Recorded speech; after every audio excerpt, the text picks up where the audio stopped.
Always tracking, always alerting. Storm Team 8. Good morning, West Michigan. We're starting off with winter weather, of course, and that comes in the form of lots of different types of precipitation. That includes some sleet that we had overnight, of course, that thin layer of freezing rain and drizzle, and even some snow falling across West Michigan. Now, at first glance on Storm Track Live, really just looks like some light snow, and that's what we're transitioning into. But areas north of I-96 really seeing some of those flakes kind of fire up a bit more. Further off to the south, along that I-96 corridor, that's where we're seeing a little bit more of a gray area, still a little bit of drizzle and fog happening there, which can be creating some slick spots on area roadways. So take it slow if you're headed out the door right now. That winter weather advisory does continue for most of us or counties north of I-94 until 9 a.m. Our further southern counties along that Michigan-Indiana border, that continues until 10 a.m. And that really is for those impacts, again, extending into that point. We'll likely lose the precipitation or lose that light snow that we're seeing within the next hour or so here. But again, still going to be slick on area roadways as we wait for some of that salt to kick in and do its work.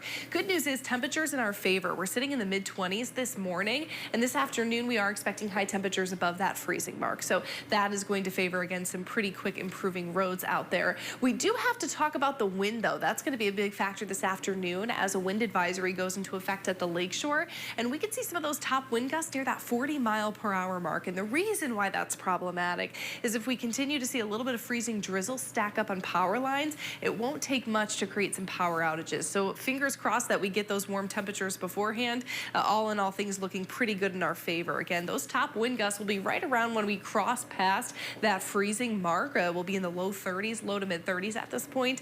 And again, the lakeshore counties, winds coming out of the west, sustained at 10 to 20 miles per hour, but we could see top wind gusts again in that 40 to 40 mile per hour range there as well. I don't want to miss out on Saturday because that'll be our focus as we head about the next 24 hours once we get through this morning.